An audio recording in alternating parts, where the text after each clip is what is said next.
Hello and welcome to Indus News live from Islamabad. I am Muneeb Hamid with the news of this hour. Let's begin with the headlines first.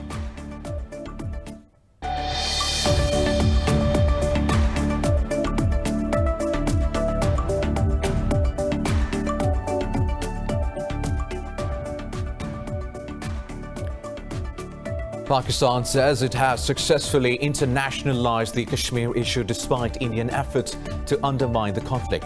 Speaking at a press conference, Foreign Minister Shah Mahmood Qureshi said Islamabad raised the dispute on every world forum. He said the UN Security Council has never discussed the Kashmir conflict 3 times in a year, but did so due to Pakistan's effective diplomacy.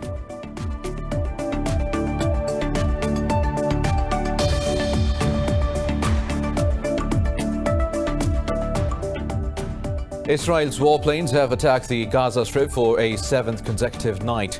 Israeli Defense Ministry says it struck Hamas observation posts and underground infrastructure in retaliation to incendiary balloon attacks. No casualties have been reported from the raid so far. Meanwhile, Israeli forces have shot dead a Palestinian youth in the occupied East Jerusalem's Old City.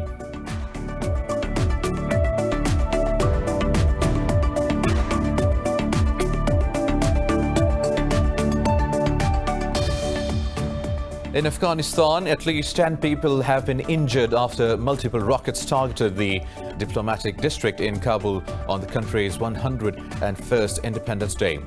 The Interior Ministry says several rockets were fired from 2 vehicles in the city.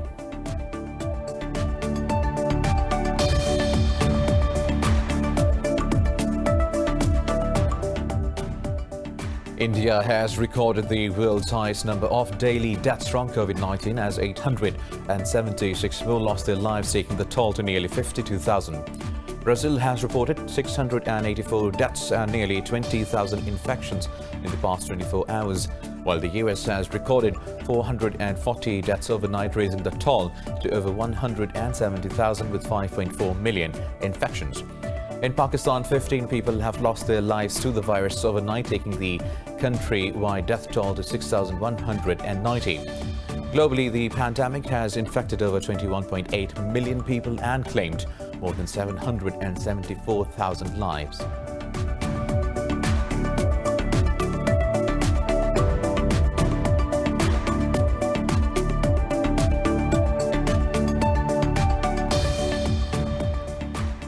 Pakistan's Army Chief General Qamar Javed Bajwa has discussed regional security with Saudi Vice Defense Minister Khalid bin Salman during an official visit to Saudi Arabia. In a statement, the military's media wing said the 2 leaders also discussed matters of mutual interest. Earlier, the Army Chief also met his Saudi counterpart, General Fayyad al-Ruwaili, to discuss military ties.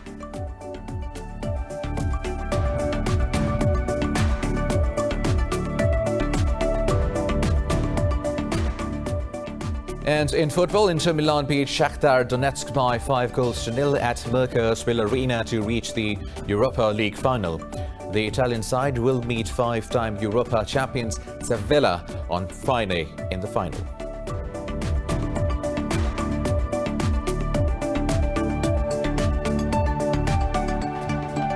News in detail coming up after a short break. Stay tuned.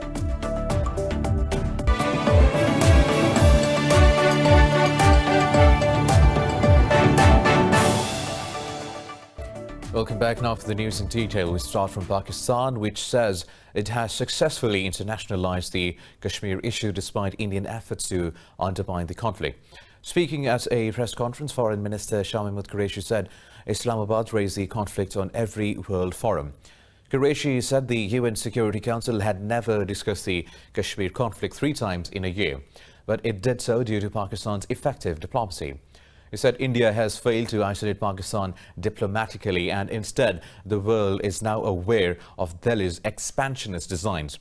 He also said that the world community acknowledges Islamabad's role in the Afghan peace process. Qureshi said Pakistan hopes lasting peace will be achieved in Afghanistan through intra-Afghan talks. Now, the number of Indian soldiers killed in occupied Jammu and Kashmir has risen to 5. The occupying forces personnel came under attack during a 2-day cordon and search operation in Baramulla district. Police said 4 troops were killed and several others wounded yesterday, while a soldier succumbed to wounds today. 3 Kashmiris were martyred during the operation, while occupying forces also destroyed a house. Tensions are on the rise in the valley as 1 year has completed this month since India abrogated occupied Kashmir's special status. Israel's warplanes have struck the Gaza Strip for the 7th consecutive night. The Defense Ministry says it hit Hamas observation posts and underground infrastructure in retaliation for explosive balloons. No casualties have been reported from the raid so far. The strike comes amid a visit of Egyptian security officials aimed at diffusing the latest uptick in violence. Tensions have been rising for over a week, with Israel accusing Hamas of firing rockets and launching bundles of explosive balloons across the border. Israel has also closed the Karim Abu Salim Good crossing with the Gaza Strip.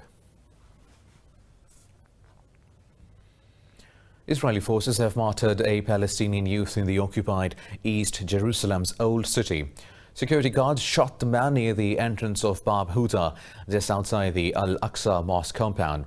The Palestinian Red Crescent Society said its teams were prevented from entering the vicinity to treat the man before he succumbed to his wounds.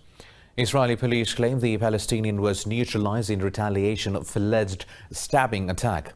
The incident came hours after Israeli security guards shot and wounded a deaf Palestinian.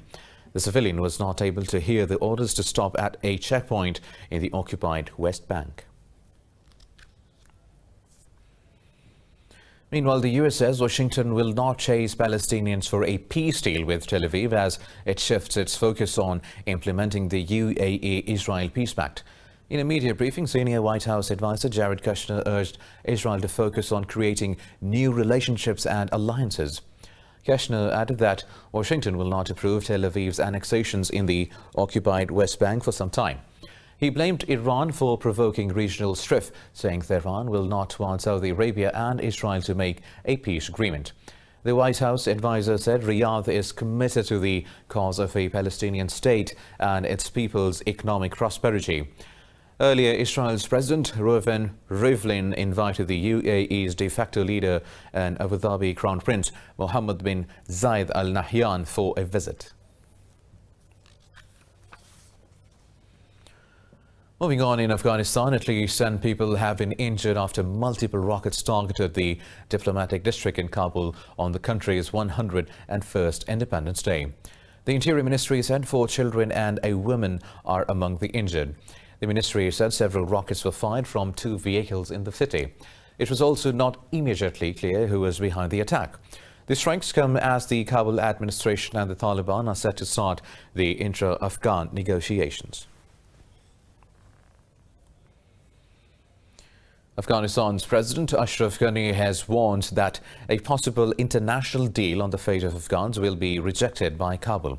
The president pledged that the republic and the government forces will not be compromised in the peace process with the Taliban. In an interview, Afghan presidential spokesman Siddiq Siddiqui said the government will halt release of the remaining prisoners until the Taliban free their troops. Responding, the Taliban said they will not attend the intra-Afghan talks until the government releases all the 400 prisoners as promised. Taliban spokesman Suhail Shaheen said the group has fulfilled its obligations and has no other security personnel left in its custody. The US, France and Australia are opposing the release of some of the prisoners. Ghani signed the decree to release the prisoners a week ago, a process that was first approved by the Loya Jirga. Meanwhile, Brazil has reported 684 deaths and nearly 20,000 new COVID-19 cases in the past 24 hours, while the US has recorded 440 deaths overnight, raising the toll to over 170,000 with 5.4 million infections. Globally, the pandemic has infected over 21.8 million people and claimed more than 774,000 lives. This report has more details. Despite the hopes of a vaccine to be made and released soon, the new coronavirus continues to claim thousands of lives globally every day. The WHO says younger people, those in their 20s, 30s, and 40s, are the ones now driving the pandemic, and many don't know they have the virus. In the US, some schools are closing once more and shifting back to online instructions following infection clusters on campus. While in Argentina, thousands have taken to the streets to protest plans to extend coronavirus restrictions in the region. Mexican President Andrés Obrador has volunteered to be among the first to try a Russian vaccine for the novel coronavirus. I would be the first that would allow to get vaccinated because it is very important to me. But we need to understand what is happening and to guarantee that it is effective and it can reach everyone. In Europe, the second wave has caused many countries to fall back to lockdown restrictions as they fight to control the outbreak. Down under, the Australian Strait of Victoria has reported its lowest number of cases in a month, raising hopes that the second wave might be slowing down. In New Zealand, the biggest city of Auckland remains under lockdown as the country reported 13 fresh cases. Prime Minister Jacinda Ardern hit back at US President Donald Trump for saying her country is experiencing a big surge in COVID-19. Well, obviously it's patently wrong, but again, as I say, those people who are following what's happening around the world will see New Zealand's status. We are still one of the best performing countries in the world when it comes to COVID. Our work is focused on keeping it that way. In Asia, mainland China has reported 22 new cases, all of them imported and no domestic transmissions. South Korean authorities are eyeing tougher restrictive measures as 246 new cases were reported overnight. Meanwhile, India has recorded the world's highest number of daily deaths from COVID-19 as 876 more lost their lives, taking the toll to nearly 52,000. The Health Ministry said 55,079 new cases were recorded, bringing the country's caseload to over 2.7 million. It said there are still over 673,000 active cases in the country. The ministry said Maharashtra and Tamil Nadu states make up 40% of all the confirmed cases. India remains the third worst hit country from the infections after the US and Brazil.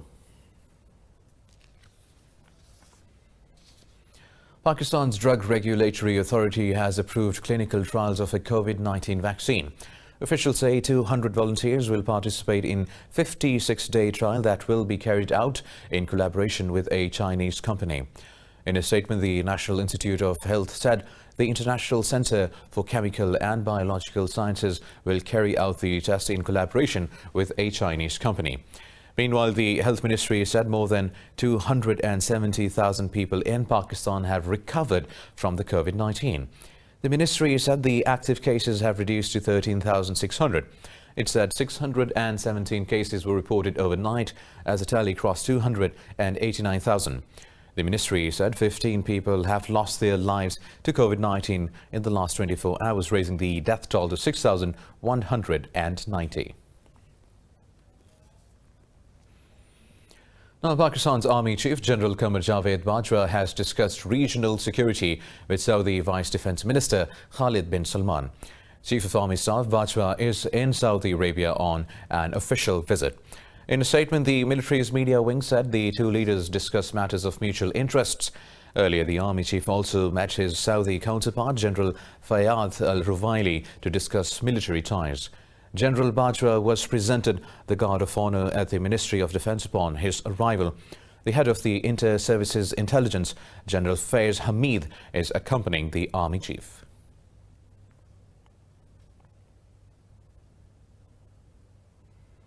More news coming up after a short break. Stay tuned.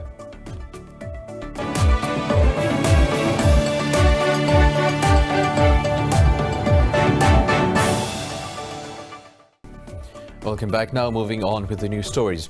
More workers have joined the nationwide strike in Belarus as protests over presidential elections intensify. The European Union says it has called an emergency virtual meeting over deepening political crisis in Belarus. President of the European Council Charles Michel says Belarusians have the right to decide on their future and freely elect their leader. Ukraine has recalled its ambassador to Belarus for consultation to assess the prospects of further relations with Minsk. Meanwhile, NATO Secretary General Jens Stoltenberg says the alliance poses no security threat to Belarus. In a statement, Stoltenberg said the bloc supports a sovereign and independent Belarus. Earlier, Belarus President Alexander Lukashenko accused NATO of massing forces on his country's western borders. The president flew to a factory in Minsk to rally support, but he was met by angry workers. Lukashenko said he will never cave into pressure, and if somebody provokes something at protests, he will sort it out in a hard way. Earlier, Committee to Protect Journalists said police have brutalized at least 29 of 68 journalists who have been detained since 9th August. Well, now Russia has summoned the Dutch charge d'affaires in Moscow to protest over an incident of alleged spying. In a statement, the Foreign Ministry said Moscow discovered spy equipment in the official car of the Russian military attaché. The statement said these unfriendly actions further complicate the already difficult relations between the two countries.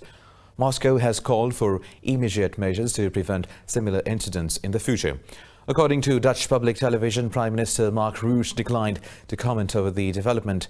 Espionage cases have multiplied in recent years between Russia and Western governments. Japan's disaster relief expert team says it is working to minimize the environmental damage of the oil spill off the coast of Mauritius. In an online press conference, the team's deputy leader, Keiji Takeshie, said they have removed almost all of the floating oil. The Japanese bulk carrier MV Wakashio struck a coral reef on July 25, spilling about 1,000 tons of fuel oil and endangering corals, fish and other marine life. Takeshi said the next step was to clean the beaches as much as possible to reduce the impact of what is being dubbed as the country's worst ecological disaster.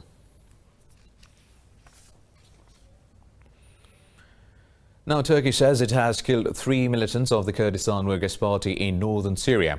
The Defense Ministry says the fighters were killed during Operation Peace Spring.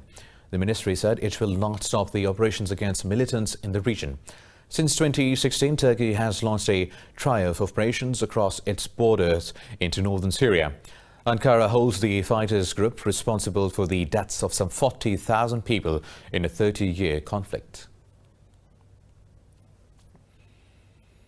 Turkey says it is present in Libya in an effort to support a political situation in the war-weary country. In an interview, presidential spokesperson Ibrahim Kalin said Turkey rejects Libya's disintegration. Kalin said Ankara does not seek any military solution in Libya but is concerned over mercenaries build-up in the country. He said Turkey does not want to come face-to-face with any foreign country and neighbouring Egypt must adopt a constructive role. Kalin mentioned Turkish President Recep Tayyip Erdogan and Russian President Vladimir Putin held a long telephonic conversation on Libya. He accused Russia of supporting warlord Khalifa Haftar, but said Kremlin was sought to act as a mediator between Libya's warring sides. Now over to Somalia, where 7 people have been killed and 5 others wounded in twin suicide bombings at a military base. Military officials say Gofgadood Bure District Commissioner and District Police Commander were among those killed. The officials said after bombings, Al-Shabaab militants entered the military base in the vicinity. They said the Somali army repulsed the attack and the base is now in their control. Al-Shabaab has claimed responsibility for the attack. Earlier, Somali forces ended an hours-long siege by the militants at a hotel in Mogadishu that claimed lives of at least 16 people. Meanwhile, 10 people have drowned after a boat capsized in Kinjar Lake in Pakistan's southern province of Sindh. Rescue officials say overloading and strong winds were likely cause of the mishap. An official said the boat carrying 11 women and 2 girls capsized when it was returning from a shrine located in the middle of the lake. He said divers pulled out bodies of 9 women and a young girl, while 3 people were rescued. The Pakistan Navy assisted local administration in rescue operations. Kinjar Lake is a popular tourist spot for the day trip, situated about 36 kilometers from the city of Thatta.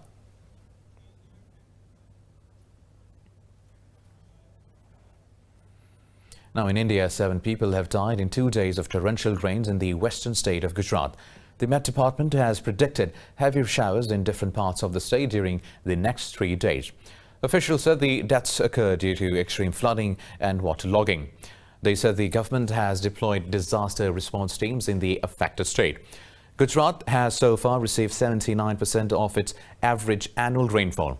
A high alert has been issued as some 94 dams are 90% filled. In southwest China, the world's oldest panda in captivity celebrated its 38th birthday in the zoo of Chongqing municipality. Her age is comparable to a human age of about 110 to 140 years old. More in this report. Xinjing, the giant panda, is celebrating her birthday at a zoo in China. She is among less than 30 pandas in captivity that have an age of over 30. Many local residents and fans came to the zoo to jointly make a big cake out of various fruits and bamboo shoots and leaves and sing birthday songs. Despite her great age, Xinjing maintained a good body with her weight controlled at 95 to 100 kgs. The Chongqing Zoo specially made a recipe for her age to let her have more meals a day but less food at each.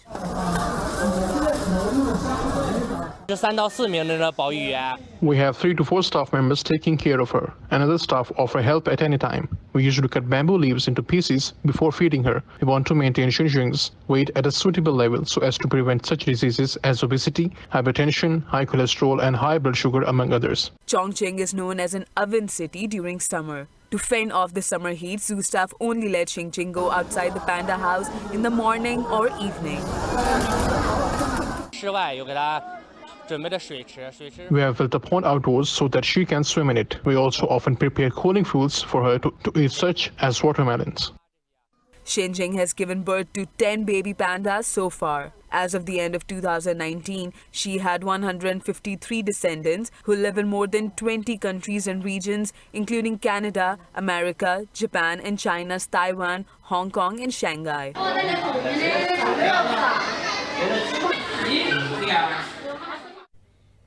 In the United States, the temperature of Death Valley's Furnace Creek in Southern California desert has soared to 54.4 Celsius, burned in a blistering heat wave.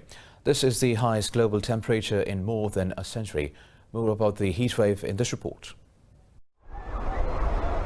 54.4 Celsius is the hottest temperature ever recorded on Earth in at least a century. It comes amid a heat wave on 2 days of blackout in California after a power plant malfunctioned. Governor Gavin Newsom has warned residents of more power outages over the next few days. Times like these also have precipitated in pressure on our energy supply across the West, but particularly here in the state of California. It has put pressure that has created some temporary service interruptions that began on Friday, that moved into Saturday, were substantially mitigated on Sunday, but are very likely to continue today, Tuesday, and likely through Wednesday evening. The independent system operator said it is expecting a statewide electrical supply shortage of 4,400 megawatts. Michael Mann, who heads the Earth System Science Center at Pennsylvania State University, warned that these high temperatures are more dangerous than they appear. He said lifestyle changes are not enough and policy changes are desperately needed to cool off the effects of climate change. We would not be seeing these record temperatures or any of the unprecedented extreme weather events we've been seeing around the world in recent years if it were not for our warming of the planet due to fossil fuel burning and other activities that are increasing the concentration of these warming greenhouse gases. The current heat wave stretches from Arizona in the southwest up the coast to Washington state in the northwest. Experts warn the record is expected to hold and the world can expect to see more of this in the future.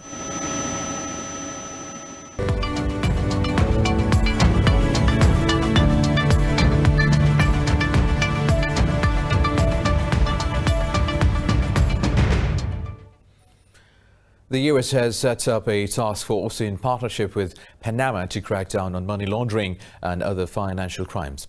In a statement, the US Embassy in Panama said the task force will strengthen investigation, disruption and prosecution of money laundering and corruption. Under the partnership, the U.S. Federal Bureau of Investigation will train Panama's prosecutors and regulators. It is unclear when the new task force will begin its operation and how much funding will be made available for the FBI-led training. The announcement comes after high-level meetings between officials from both countries. European stock markets are trading a bit above the flat line after recovering from the fall over the US-China tensions. Investors are monitoring the trade war and COVID-19 developments. London's FTSE 100 is trading on the flat line. CAC 40 in Paris is up marginally, while Frankfurt's DAX is trading high by over 0.1%. In Asia, Nikkei 225 closed over 0.2% lower. Shanghai Composite gained nearly 0.5%, while Seoul's Kospi Index dipped over 2%. Meanwhile, international benchmark Brent crude oil price has lost over 1%.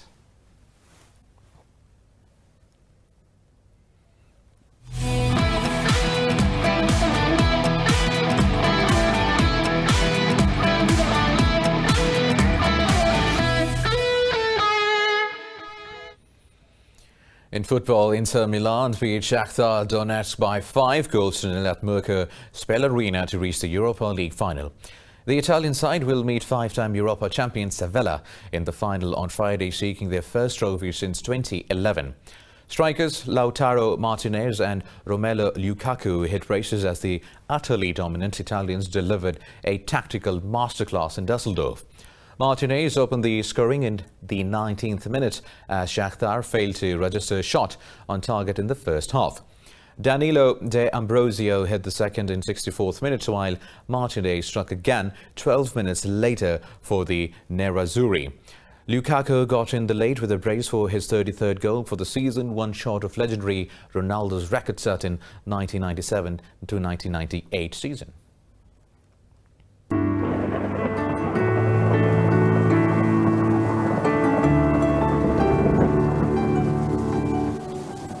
Now let's have a look at the weather updates across the globe.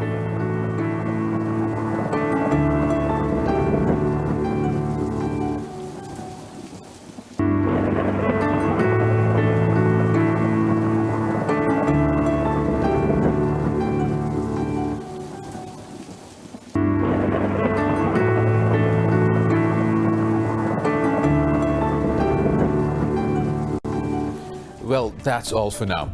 For the latest updates, you can follow us on social media at indus.news. Take care.